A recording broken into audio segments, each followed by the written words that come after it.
I kind of feel like I should ask you the same question I asked at the start of the post-match interview on Friday. You must be proud of your players. So they should be I am, yes, 100%. They should be so proud of themselves. And we just said to them after the game, like, we're really proud to be part of your team. And just so pleased for them. And I have to make clear, it's not just the 10 players or 11 players that are on the pitch. It's a collective group. It's the whole squad. There's a lot of people. There's people not here today that play a huge part in what you've seen today. That do that day in, day out. So really proud of the group. Yeah, you've taken 4 points out of a team that will probably be in the Championship next year.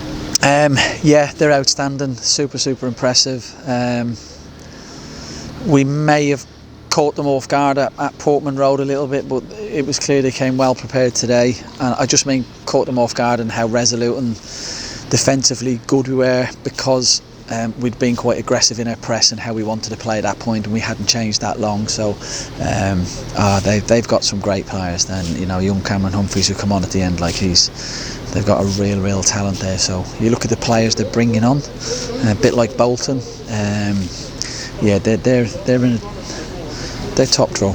Yeah, you kind of stole my next question. I was going to say, I think Bolton changed 3 of their front 4 on Friday, and today Ipswich changed all 4. Yeah, and you know what? Good luck to them. They're 2 big clubs, ex-Premier League clubs. They've got the ability to do that. You know, we're not a club, or I'm not a coach that looks at other people with envy. That's what they've got. Good luck to them. I don't know loads of managers in the league, but Kieran's one of the nicest guys. I've been lucky enough to have plenty of conversations with him in the last year, ironically, nothing to do with football. And he's a super nice guy, and he's absolutely one day going to be a Premier League coach. So he put that together with a big club like Ipswich, and the style and how they play and the backing they've got from financially, they're in another league really. I know you got a decision second half with the penalty, and I'll come to that, but are you hoping to catch a break soon with officials? Yeah, and I think I've always come out and I put it on you, but there has to become a point where you talk about it. So, you know, just for instance, us this year, just off the top of my head, Southampton away, the goal should have been disallowed. Offside. We should have had a penalty. Burton away, the penalty to get is offside. Today, Adam shouldn't be getting sent off for that. I never for 1 minute stood watching it. I thought he was in the right place. I thought he'd covered really well, and I was quite calm. I never thought anything of it. And the other night against Bolton in particular, which was appalling. Talking about the Sorensen decision. Yeah, one of their players elbows one of our players clean in the face. You've got a 4th official and a linesman stood on that side, and when the ball's in play, we end up with one of our players, an ultimate pro, with an elbow to his face, laying flat out on the ground. That's the most important thing. It was appalling what he did, and but then a goal be allowed off the back of that, and then to carry on with 11 players. So I understand how hard it is for officials, but we need some help at some time. Just on the sort of clarity on the suspension that we see, I know it's not today's game, but as I understand it, Lincoln produced a video for the officials to give to the FA on the Sorensen. 100%, yes. Yeah. I went into the referee after the game with a video. He was a lovely gentleman, very polite. He wasn't allowed to watch it, so I said we'd make it clear we would forward something on, which they would look at, because the bottom line is, if people are going to do that, if you do that in the street, you'll end up in jail. That's a fact. Friends have said to me after Friday, and I know they'd say the same, is like, oh, these things equal themselves out. So I'll say that to you, because that's what's said to me when I say what I think, and I'm saying the same sort of stuff that you're saying. It's quite very hypothetical, yeah. So we'll revisit that. And hard to take after the last 2 games. Yeah, because the bottom line is 3, isn't it? Southampton as well.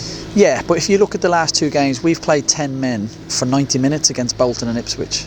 You know, that's a big ask for anybody. So to come away unbeaten in both of those games in front of our own fans is huge credit to the group. But we shouldn't be in that position. It's just so unfair. If somebody from the referees, like overall, was to talk to you, what would you say to them? As an overall, not accommodating individual decisions, but as an overall. Look, it's really difficult, because at Birmingham last year, it's really weird. We probably had worse decisions than this. And the head of the referees came in and he sat there. We used to get a letter every week, and he came in and he looked through all the stuff with Lee, and he was like, "You're right," and he apologised. And you know, it's human error. I get it, but every week.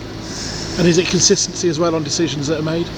Yeah, something. Yes, I'm not going to get in more trouble. We'll move on. Let's talk about the penalty that you got. There was no doubt about it. We've seen the replay. He was manhandled to the ground. Very calm from Jack for the goal. Brilliant. His skill and technique and his mindset in taking penalties is phenomenal. And when we get those situations, he's got supreme confidence in himself. He doesn't lack confidence, Jack. But it's nice to be stood on the side feeling like we're going to go 1-0 up. So I'm pleased for him because he deserves it. The work he does for the team is just absolutely phenomenal, and he's got a lot. His numbers are really good for us this year, which is why he's come out on loan to get those numbers to project himself to the next level. So he's doing exactly what it says on the tin for himself first and foremost, because he has to look after number one. But if he does well, we do well. So everyone's a winner with Jack Diamond. Well, your defenders, the forward once again, Sean at 19 was excellent. We thought TJ probably had his best game this season as well. Yeah, look, TJ's a real talent. TJ and I are best friends because we speak in the office every week, but unfortunately it's for different conversations, and I'm like, come on TJ, let's come and have a chat. And the one thing we always talk about is the consistency, and if he finds that, he is already a real talent, but if he finds that, he's another player. I think we've got some real assets at the club, and he's one of them. Incredible atmosphere. Oh, actually, I should ask about Matty Virtue first. How is he look like a hamstring? Honestly, I don't know, because with he'll have to be scanned. My own personal interpretation was that it didn't look very good. I've had a lot of hamstrings in my time, and just the way he went down. So I'm a little bit worried on that. Yeah, could that impact what you have to do in January potentially? Brilliant question. No, it's okay. We'll go back in and chat again. We've got a big meeting on Thursday around January anyway, which we've had every week for the last three months. So that's a conversation. What we don't want to do is do something in haste or a reaction to something. So I think we just need to calm down, clear our heads, and then revisit that. Fantastic atmosphere from both sets of fans, and my man of the match, the Lincoln fan who wellied the ball. I know we should encourage it, but it was great. Incredible, and something the atmosphere at all our games this year it's a standout club, standout support, and unfortunately we've lost somebody really dear to us from the 617, who plays such a phenomenal part in the support that gets everybody else going.